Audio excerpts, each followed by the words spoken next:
Hari, selamat datang di podcast Humaita. Kembali lagi bersama saya Wanda dalam Humaita. Dan kali ini kita akan ngobrol sesuatu yang sebenarnya ringan tapi berbobot. Bingung gak ya? Kayak kontradiksi gitu. Tapi kali ini tentunya kita bakal ngomongin soal kegiatan yang sehari-hari kita lakukan, yaitu berkendara di jalanan atau berlalu lintas. Nah, coba ngaku siapa dari kamu yang masih suka ya Pak Hari biasanya tuh kalau misalnya masang sen kiri beloknya ke kanan. Nah gitu-gitu tuh ya. Kita bakal cari tahu sebenarnya kalau tertib di jalan itu tuh bentuknya harusnya kayak gimana ya Pak Hari. Dan tentunya hari ini kita udah bareng ahlinya ya kalau ngomongin soal ketertiban lalu lintas. Ada Ditlantas Polda Kalteng, Kasubdit Kamsel Ditlantas Polda Kalteng, yaitu Bapak Kompol Syamsurizal Prima. Halo Pak. Halo Mbak Wanda, selamat siang. Selamat siang. Gimana Pak hari ini, kabarnya sehat? Alhamdulillah sehat, Mbak sehat ya? Iya, sehat banget. Mau bilang sakit nanti di closing ya podcastnya. Ya kita juga doain Mbak, semoga Amin. warga kita ya kan semuanya juga pada sehat kan gitu ya. Iya siap. Ini manggilnya Pak Prima ya? Boleh silakan. Iya, Pak Prima, sehari-harinya kegiatannya ngapain aja? Oke, sebelumnya tadi terima kasih Mbak ya sudah diperkenalkan juga kepada warga kita. Jadi saya juga mencoba memperkenalkan diri kembali. Saya Kompol Syamsurizal Prima. Saat ini berada di Polda Kalteng. Kita di Satuan Direktorat Lalu Lintas, mohon maaf. Kemudian tugas kami di Subdit Kamsel, Mbak. Ya, Subdit Kamsel. Kamsel itu apa sih? Kan bahasanya gitu ya, keamanan dan keselamatan jawabannya, Mbak. Nah, untuk tugas kami, kegiatan sehari-hari ya yang bisa ataupun sebagian teman-teman sepertinya juga saya rasa sudah bisa melihat ataupun mengecek di biasa ini Mbak medsos tuh biasanya. Iya, jadi yang sudah kita lakukan itu kita memberikan himbauan, edukasi ya, kemudian juga kita masuk ke sekolah, ke kampus, ke komunitas. Nah, yang sifatnya itu berkenaan dengan lalu lintas seperti itu Mbak. Iya. Siap-siap ya Pak Hari. Buat kamu yang mungkin kadang di jalanan suka cuek ya, yang penting kamu aja yang selamat di jalan. Nah kali ini kita pengen belajar gimana ya caranya kalau berlalu lintas kita bisa tertib, bisa lebih peduli sama sesama juga, biar bisa aman sama-sama.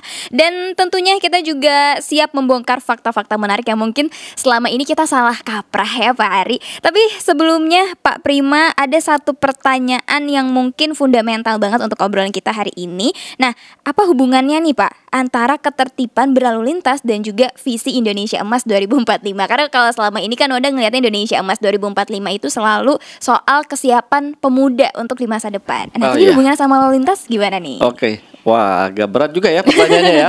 Tapi menarik nih. Menarik. Jadi dengan pertanyaan apa hubungannya nih antara ketertiban lalu lintas dan visi Indonesia Emas ya kan? Kita ketahui bersama kalau visi Indonesia Emas ini kan program yang dibawa oleh Pak Presiden kita ya saat ini ya, dengan namanya itu Nawacita.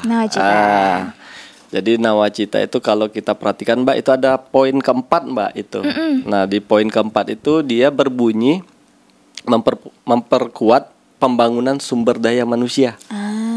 Nah gitu kan. Jadi pertanyaannya balik lagi nih, ada nggak sih Pak hubungannya ketertiban berlalu lintas? Nah, kita ingin mencoba dan terus mengedukasi harapannya sehingga dengan edukasi itu kita membangun pondasi masyarakat kita itu sumber dayanya nih. Nah, terutama di bidang lalu lintasnya seperti itu Mbak. Ini hubungannya erat banget Mbak. Erat banget ya, ya. erat banget ini.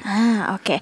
Tapi kalau ngomongin di Kalimantan Tengah nih Pak Prima, ada tantangan tersendiri gak sih? Karena kalau Wanda lihat ya sebenarnya lalu lintas kita itu tuh bukan yang padat banget ya Pak ya. Lumayan lengang, macet juga kita jarang banget ketemu. Tapi mungkin gara-gara ini orang-orang jadi terlalu santuy kayaknya di jalanan ya. Jadi tantangan tersendiri, tapi boleh diceritain kalau dari Pak Prima gimana? Ya baik Mbak.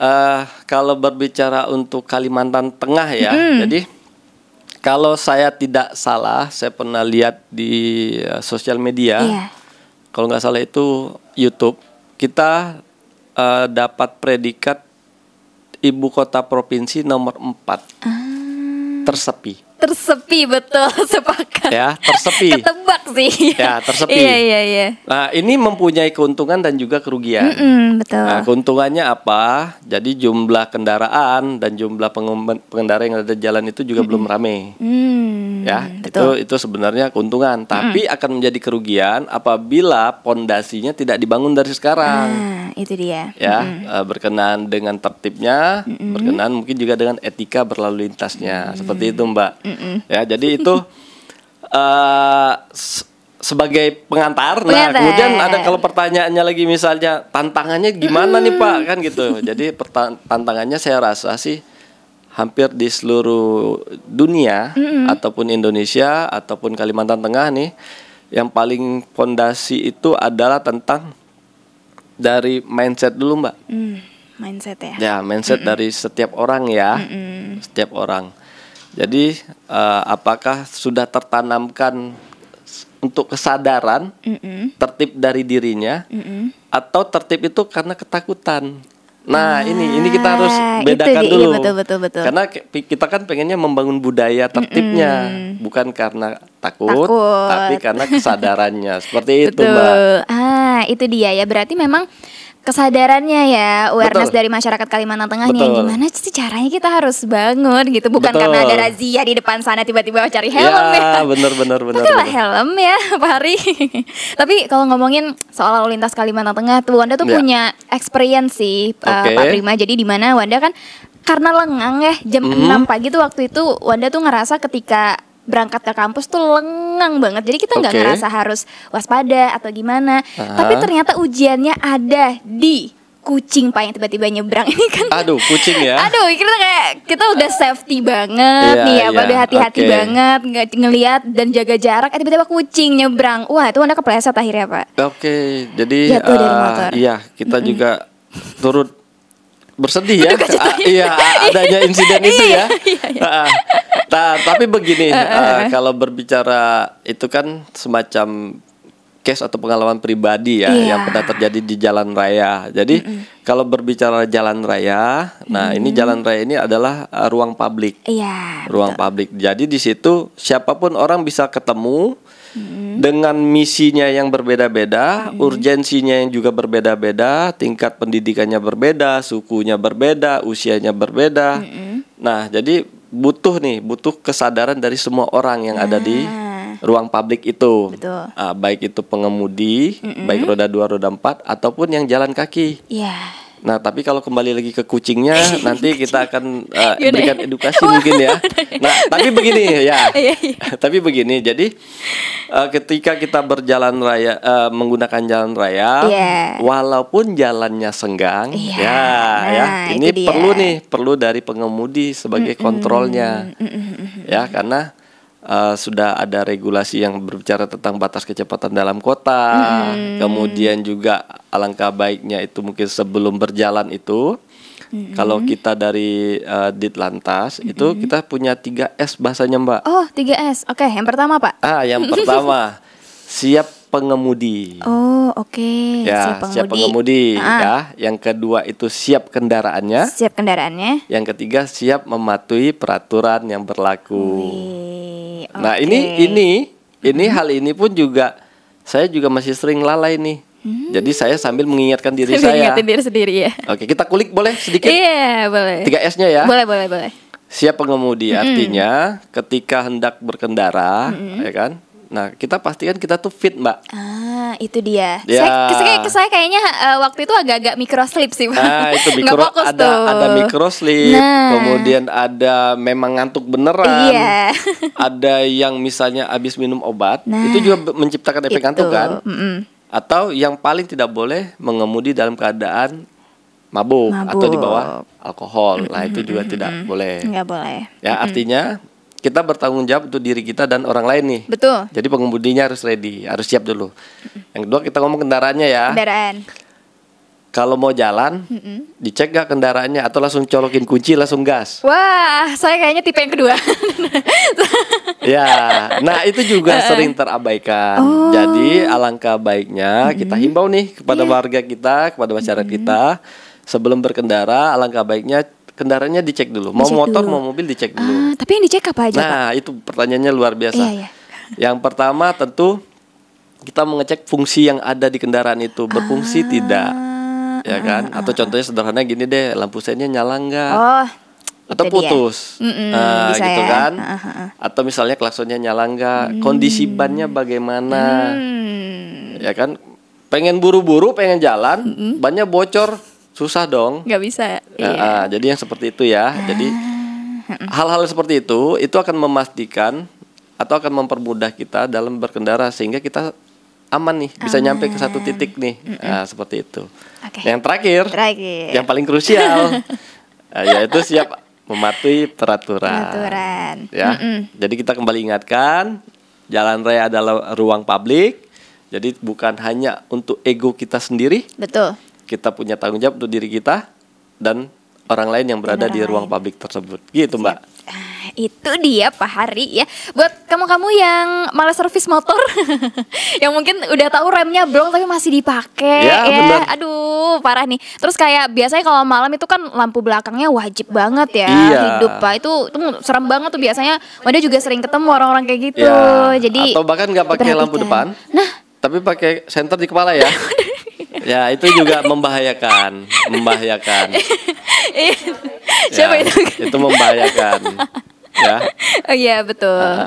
Jadi tolong diperhatikan lagi ya karena jalan ini adalah milik bersama ya Pak Prima. Oke, kita mau lanjut ke pembahasan kita berikutnya. Kalau ngomongin soal peran edukasi lalu lintas, gimana caranya edukasi yang Pak Prima dan teman-teman mungkin lakukan ya bisa menciptakan masyarakat yang sadar dan sadar hukum dan juga tertib berlalu lintas. Oke, baik Mbak.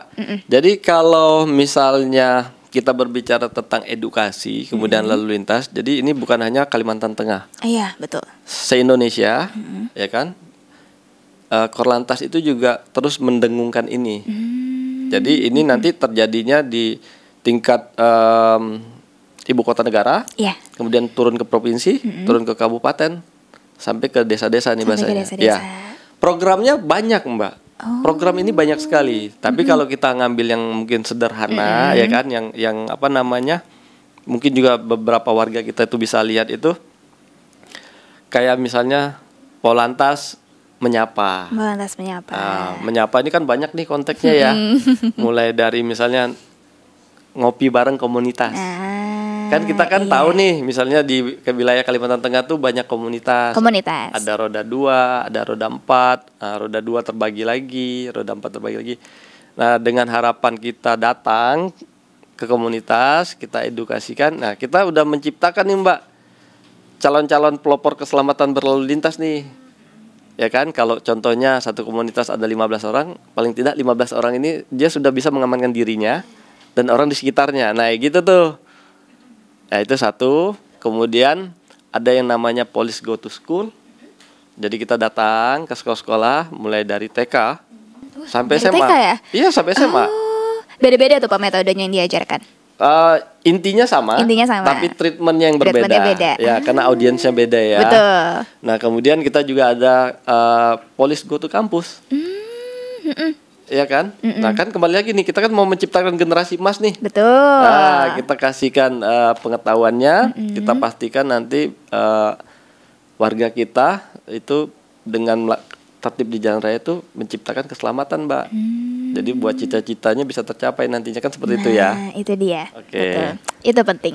Tapi ada satu yang mungkin Wanda jadi kepo banget ya Pak ya. Wanda tuh juga salah satu yang dulu dari TK, SD, SMP itu didatengin sama polisi buat edukasi soal lalu lintas. Jadi kayak rambu-rambunya udah diajarin. Betul. Terus semuanya lah aturan berlalu lintas juga udah diajarin. Tapi kalau dari pengalaman Pak Prima mungkin ada nggak sih yang berkesan Pak selama ngajarin, datang ke sekolah-sekolah, ke TK-TK gitu? Oh iya, kan kalau kita ke TK, SD, SMP, SMA sampai dengan kampus. Kemudian juga ada komunitas. Itu kan di strata pendidikannya kan sedang berbeda. Nah, kadang-kadang ada pertanyaan itu juga agak konyol. Ya kan, selain pertanyaan yang beneran, tapi pertanyaannya juga agak konyol kan gitu kan. Tapi kalau dipikir-pikir ada benernya juga kan gitu. Contoh misalnya gini, Pak, kenapa sih helmnya harus SNI? Kan sekarang yang penting pakai helm, Pak. Iya. Ada tuh pertanyaan begitu, ya kan? Nah, tapi kita coba jawab saat itu, artinya begini. Kenapa sih helm itu harus SNI? Helm harus SNI atau bahkan selain helm, negara kan menetapkan segala sesuatu sekarang SNI ya. Itu bukti negara itu hadir untuk memberikan batas standarnya. Iya dong, kalau misalnya nih mohon maaf ya, misalnya helm harganya SNI, harganya misalnya 300.000. 300. Bogo nih pasti Bogo. Nah, kemudian ada helm yang non SNI, harganya 100.000. Betul. Nah, kira-kira secara kualitasnya bagaimana? Ya pasti beda lah. Pasti Pak. beda. Iya. Nah, itulah bentuk negara hadir untuk memberikan standar. Karena kan kepala nggak ada yang jual ya, nyawa nggak ada yang jual dong. Nggak ada Setuju cadangannya ya? nih. Nah, Iya. jadi maksud negara itu adalah memberikan standar yang baik sehingga terciptanya keselamatan. Oke. Ya salah satunya dalam hal ini contohnya tadi pembahasannya adalah helm. Gitu. Iya, kadang kan kita pengen vintage ya Pak ya. Anak muda zaman sekarang nih kayak motornya udah bagus, udah Vespa, keren banget ya. gitu ya. Oke. Benar. Terus kayak biar kan tiba-tiba kita pakai helm standar ya, SNI tadi kan agak kurang apa ya, kalau kata anak muda mungkin kurang estetik gitu. Kurang vintage. Nah, jadi sebenarnya gini Mbak, kita mengakomodir ya, artinya teman-teman itu termasuk saya juga hobi otomotif kan. Iya. Ada yang mungkin beraliran chopper motornya, ada yang Jap style, ada yang retro, ada yang banyak ya sekarang banyak. Oke. Kemudian dia pengen mengaktualisasikan itu dengan alirannya kan gitu ya. Iya. Nah, misalnya dia butuh helm yang modelnya klasik. Iya. Pak, helmnya kalau kami itu pakemnya harus begini. Nah, tapi nggak ada yang SNI. Kan bahasanya seperti itu ya. Coba dicek dulu deh, yakin nggak ada yang SNI. Karena sekarang pabrikan itu saya rasa berlomba-lomba nih menciptakan sesuai kategori. Oh, oke. Nah, kemudian nih contoh lagi, ketika kita ngomongnya tadi SNI, itu kan untuk Indonesia. Bahkan kalau kita lihat di misalnya di Google atau Marketplace atau eBay mungkin, itu cukup banyak merek yang di luar negeri bisa kita beli dengan harga yang lebih tinggi, ya kan? Mengakomodir semua model, bahkan dia standarnya selain SNI dia punya DOT. Kalau kita lihat ya mungkin merek-merek tertentu kayak Arai dan lain-lain. Jadi dia menetapkan standar yang lebih tinggi. Makanya harga helmnya lebih mahal, tapi tingkat safety-nya lebih baik. Betul. Gitu Mbak. Itu investasi itu nggak cuma keuangan, tapi juga bisa helm Pak Hari. Dia. Benar sekali. Iya, singkirkanlah itu helm-helm gratisan kalian itu ya. Dilihat dulu safety atau enggak. Kalau kata udah kuncinya di safety ya. safety atau enggak ya. Murah mungkin ramah di kantong, tapi kalau nggak safety ya agak takut juga ya. Betul. Kalau kenapa-napa juga mahal Pak Hari. Jadi emang harus diperhatikan keamanannya. Nah, selanjutnya kalau ngomongin soal sejauh ini, kalau menurut Pak Prima, seperti apa kesadaran masyarakat Kalimantan Tengah dalam memahami pentingnya keselamatan dan ketertiban berlalu lintas? Ya, baik Mbak. Saya itu bukan orang Kalimantan Tengah. Ya, dan kemudian saya masuk Kalimantan Tengah itu 2016. Oh, oke. Nah, saya akan cerita sedikit nih sebelum saya jawab itu ya. Iya, boleh. Tapi saya punya kesan yang luar biasa Mbak. Jadi malam hari saya nyari makan, saya jalan kaki nih dari tempat saya tinggal. Yang saya speechless itu adalah yang naik motor. Kalau berdua pasti dua-duanya pakai helm. Itu saya salut. Itu poin plus. Itu poin plus. Poin plus karena tidak semua daerah seperti itu. Iya, Pak? Benar. Sebagian daerah itu mohon maaf masih mengabaikan, masih menganggap biasa. Tapi kesan yang saya terima pada saat saya masuk Kalimantan Tengah, semuanya pakai helm 2. Padahal itu sudah malam, Pak Polisi nggak ada. Artinya sudah mulai tertanam nih. Betul. Sudah ada kesadaran nih. Nah, balik lagi ya pertanyaannya ya. Kesadaran masyarakatnya gimana Pak? Gitu kan? Menurut saya secara pribadi itu sudah baik Mbak. Baik. Dan kita harus apresiasi nih warga kita nih, luar biasa nih. Keren banget Pak Hari. Ya, dipertahankan loh ya. Iya. Nah, bahkan kalau perlu kita tingkatkan lagi. Tuh. Kita tingkatkan lagi, kan gitu. Contohnya tadi misalnya hanya kita berbicara tentang helm ya. Nah barangkali udah helm 2 tapi knalpotnya brong kan nggak pas ya. Itu dia. Nah jadi tertibnya kesadarannya kita tingkatkan. Nggak cuman helm, mungkin nanti juga untuk yang kayak knalpot brong, ayolah sama-sama kita tiadakan. Nggak ada bagusnya. Nggak ada bagusnya, nggak ada kerennya. Ya kan? Mengganggu apa namanya atau bising bahasanya seperti itu ya. Tapi kalau memang yang peruntukannya di sirkuit balap dan resmi silakan. Tapi untuk jalan raya, ayo dong kita lebih tertib, lebih bagus. Iya, itu. Saya juga kadang kesel tuh Pak sama knalpot kayak gitu. Kaget sih biasanya. Betul. Agak gimana gitu. Tapi ada salah satu juga yang mungkin agak-agak meresahkan ya Pak ya. Selain knalpot brong mungkin Bapak tahu Botri, bonceng 3. Bonceng 3. Wih, fenomena banget ya Pak. Iya. Gimana tuh Pak pendapatnya? Saya dulu kayaknya melakukan itu juga, Mbak. Saya waktu remaja ikut juga ke warung gitu. Iya, tapi sekali lagi untuk saat ini kita kan sedang berbicara tentang ketertiban. Kemudian sedang menuju Indonesia Emas.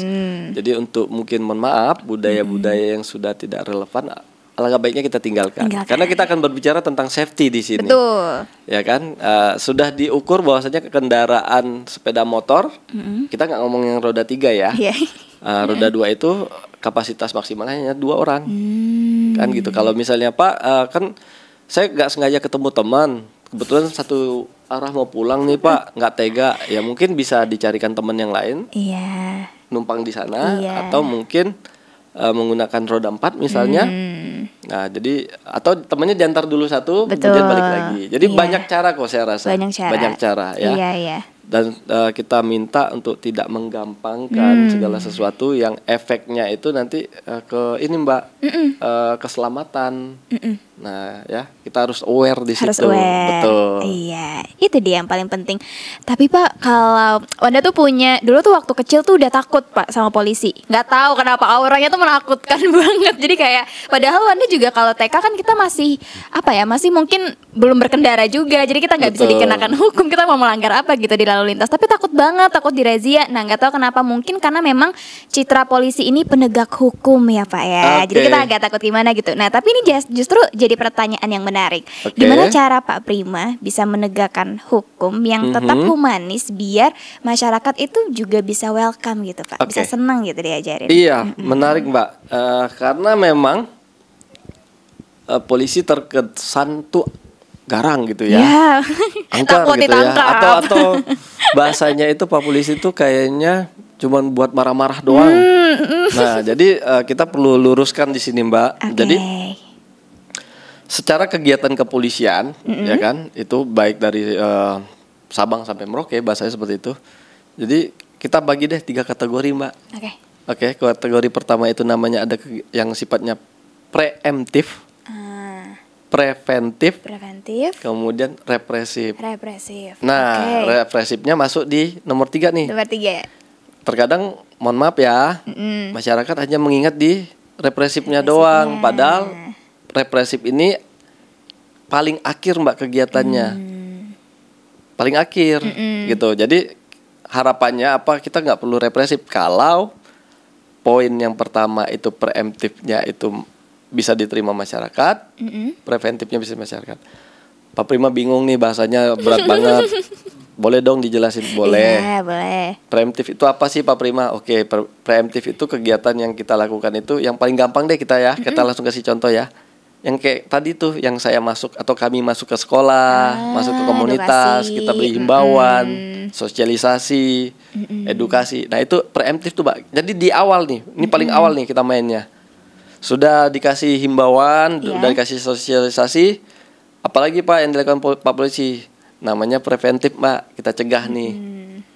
Gampangnya gimana Pak Prima? Gampangnya kalau misalnya pagi-pagi teman-teman lihat tuh ada Pak Polisi ngatur jalan. Nah itu salah satu bentuk cegah tuh, ya kan? Cegah untuk tidak macet, cegah untuk tidak laka lantas, kan gitu ya. Terus apalagi Pak?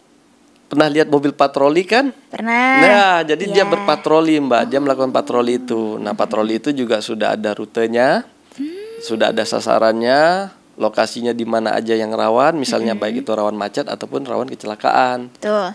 Nah, tapi mohon maaf, misalnya tidak bisa mengcover 1 kali 24 jam.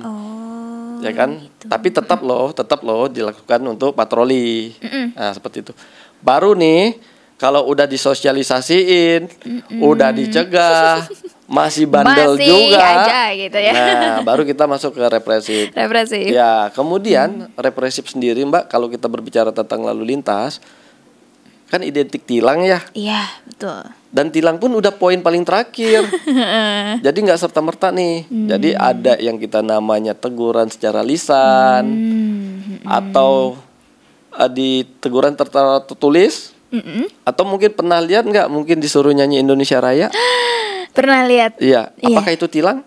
Bukan. Enggak. Oh. Padahal boleh ditilang kan? Iya. Nah, Itu humanis kan? Betul. Nah, jadi tilang itu terjadi atau dilakukan kalau memang sangat berpotensi untuk terjadinya laka lantas. Laka lantas. Yang merugikan pengendaranya atau orang lain, seperti itu, Mbak. Oh, oke.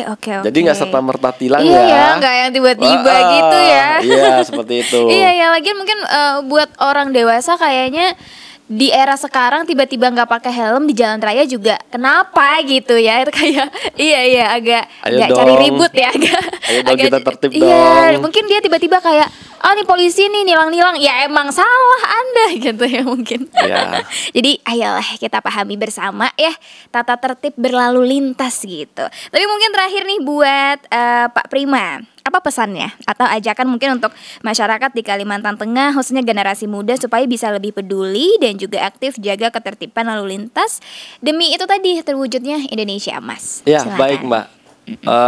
Kalau secara pesan ya, dan ini pasti saya yakin didengungkan oleh semua Polda ataupun Direktorat Lalu Lintas itu, mari sama-sama kita ciptakan keamanan dan keselamatan dan tertib berlalu lintas. Ya kan? Karena tertib berlalu lintas itu cermin budaya bangsa. Ya, Mbak ya. Saya ulangi ya. Betul. Karena tertib berlalu lintas itu adalah cermin sebuah bangsa. Nah, kemudian juga ada yang digelorakan oleh Korlantas saat ini, yaitu menuju Indonesia tertib, bersatu karena keselamatan nomor 1. Widih, seperti itu, Mbak. keren. Tepuk tangan dulu dong, tepuk tangan tim. Terima kasih ya dukungannya ya. Keren banget lah, itu kita sama-sama harus aware Pak, karena jalanan itu punya kita semua. Jadi kalau cuma satu orang yang mementingkan kepentingan pribadi itu agak gimana gitu ya. Jangan egois ya. Jangan begitu. Tapi terima kasih banget ya Pak. Sama-sama. Hari ini udah mau berbagi bersama Pak Hari di podcast Humaita. Dan tentunya semoga obrolan tadi ya Pak Hari bisa jadi bahan renungan kita bersama. Jadi mau kamu lagi sama pasangan, lagi sama keluarga, atau bahkan sendirian di jalanan, yuk kita sama-sama tertib berlalu lintas. Dan tentunya tertib berlalu lintas bukan cuma biar gak kena tilang, tapi biar gak kena celaka, biar kita bisa sampai ke tujuan dengan selamat tentunya. Tetap santai, tetap sopan di jalan, dan jangan lupa sen kiri ya, beloknya ke kiri aja, jangan. Atau sen kiri beloknya ke rumah Pak Prima, boleh Pak? Boleh, silakan. Nanti ada kopinya, Mbak. Nanti ada kopinya. Oke. Siap. Dan tentunya saya Wanda pamit undur diri, tetap semangat dan sampai jumpa.